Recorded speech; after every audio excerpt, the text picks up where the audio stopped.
আসসালামু আলাইকুম প্রিয় দর্শক। আমাদের নিশ্চয়ই এত অল্প দিনে ভুলে যাওয়ার কথা নয়, ডক্টর ইউনূস রিসেট বাটনে প্রেস করতে চেয়েছিলেন এবং প্রেস খানিকটা করেছেনও, এবং যার ভয়াবহতা তো আমরা গত 1.5-2 বছর ধরে দেখছি। এবং মার্কিন এজেন্ট ইউনূসের সেই রিসেট বাটনে প্রেস করার অংশ হিসেবে এখন খোদ যুক্তরাষ্ট্র আমাদের মুক্তিযুদ্ধের ইতিহাস এবং শহীদদের তালিকাতে সরাসরি হাত দিতে চাইছে।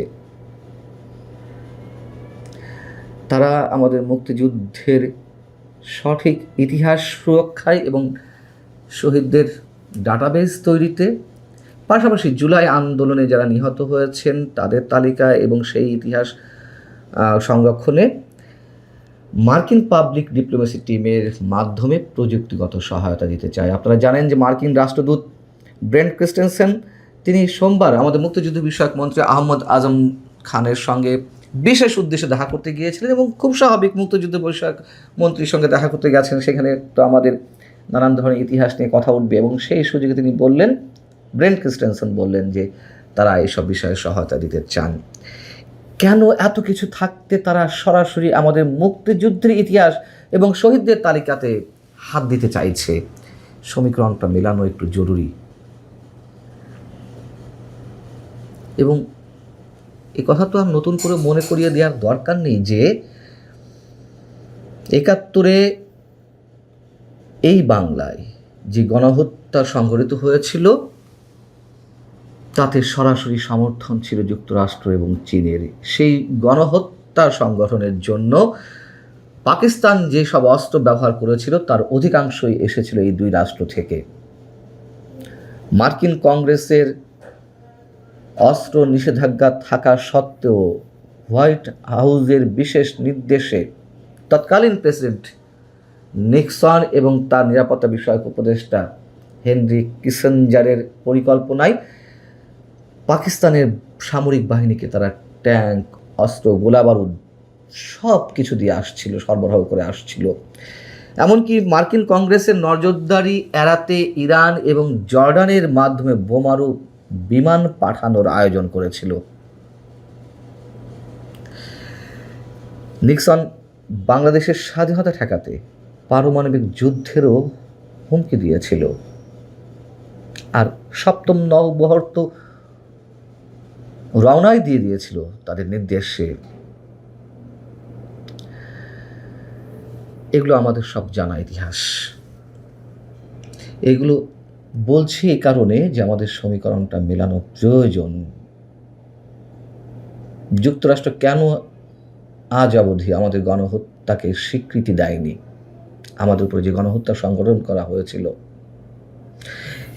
এই গণহত্যার কথা তো ওই সময়ই তাদের বিভিন্ন গোপন নথিতে নিজেরাই স্বীকার করেছে। আর একটা উদাহরণ দিই একটা বিষয়ে, সেটা হচ্ছে যে 71-এর 28শে মার্চ ঢাকায় নিযুক্ত তৎকালীন মার্কিন কনসাল জেনারেল আর্চার ব্লাড তিনি সিলেক্টিভ জেনোসাইড নামে একটি তার বার্তা পাঠিয়েছিলেন, টেলিগ্রাম করেছিলেন ওয়াশিংটনের কর্মকর্তাদের কাছে। সেখানে তিনি লেখেন, পাকিস্তান সেনাবাহিনীর সমর্থনে অবাঙালি মুসলমানরা পরিকল্পিতভাবে গরিব মানুষের বসতিগুলোতে হামলা চালাচ্ছেন এবং বাঙালি ও হিন্দুদের হত্যা করছেন। আবার 6 মার্চ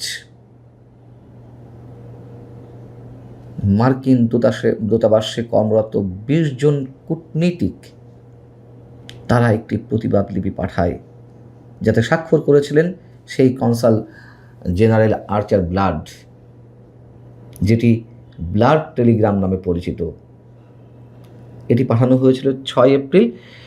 ওইখানে বলা হয়েছে, দুর্ভাগ্যবশত যেখানে জেনোসাইড বা গণহত্যা শব্দ প্রযোজ্য, মানে ওটিকে আওয়ামী সংঘাত হিসেবে চালিয়ে দেওয়া হচ্ছিল, সেটাই বলা হয়েছে এখানে। সেই আওয়ামী সংঘাতকে একটি সার্বভৌম রাষ্ট্রের অভ্যন্তরীণ বিষয় হিসেবে গণ্য করে আমরা নৈতিকভাবেও হস্তক্ষেপ না করার সিদ্ধান্ত নিয়েছি, মার্কিন দূতাবাসের কর্মকর্তারা বলছিলেন। আমাদের উপরে চালানো যে গণহত্যা, তার বিভৎসতা দেখে তারা বাধ্য হয়ে মার্কিন প্রশাসনের বিরুদ্ধে দাঁড়িয়ে তারা এই কথাগুলো বলছিলেন।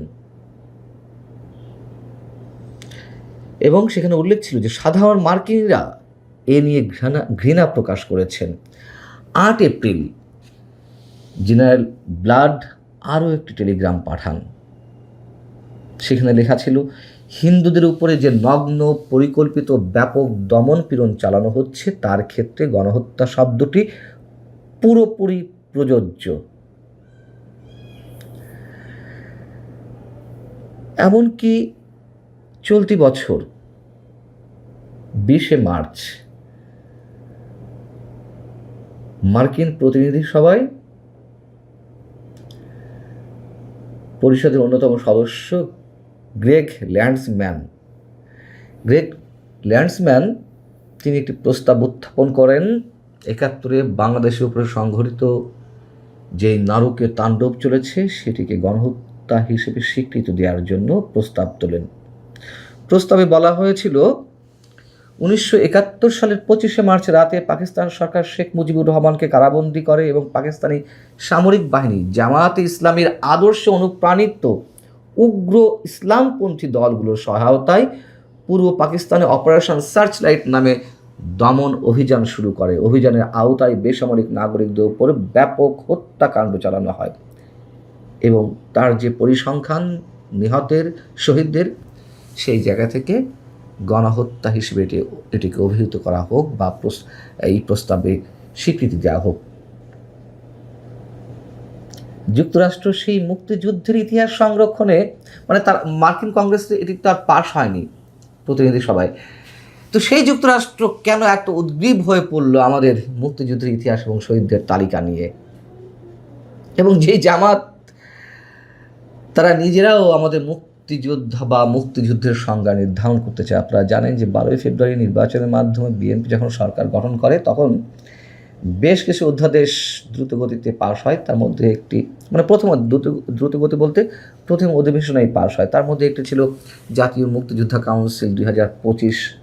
সেখানে মুক্তিযুদ্ধ এবং মুক্তিযোদ্ধার বিষয়গুলো সংজ্ঞায়িত করা ছিল নতুন করে, সেখানে আপত্তিকর কিছু ছিল না। তবে তার মধ্যে জামাত ইসলামের নাম ছিল।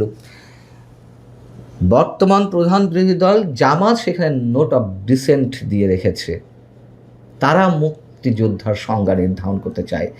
জামাত বাংলাদেশের ইতিহাস নির্ধারণ করবে, ইতিহাস লিখবে, মুক্তিযোদ্ধার সংজ্ঞা নির্ধারণ করবে।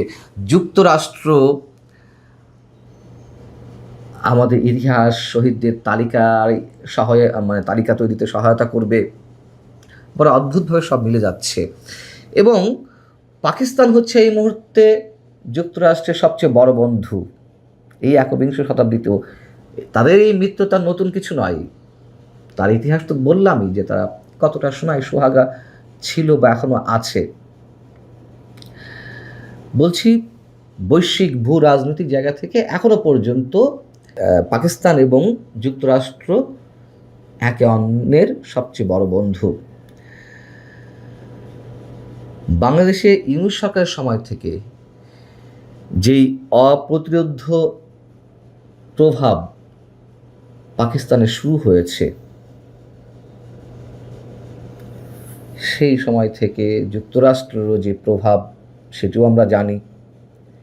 এবং সেই জায়গা থেকে যুক্তরাষ্ট্র আমাদের অস্তিত্বের যে ইতিহাস সেখানে হাত দিতে চাইছে। কেন তাদের এত মাথা ব্যথার কারণ?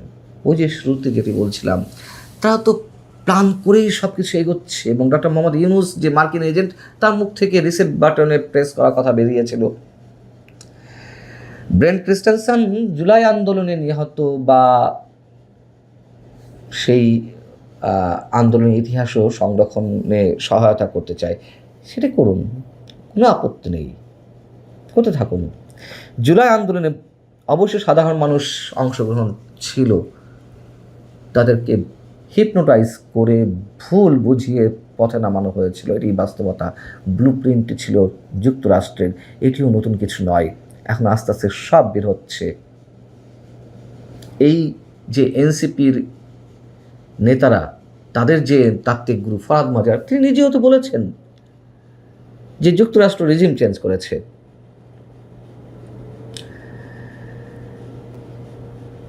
তাহলে কারা সব একজোট হয়ে এই কাজগুলো করছে বাংলাদেশকে পেছনে নিতে, বাংলাদেশকে অর্থনৈতিকভাবে সামাজিকভাবে পেছনের দিকে নিয়ে যাওয়ার যে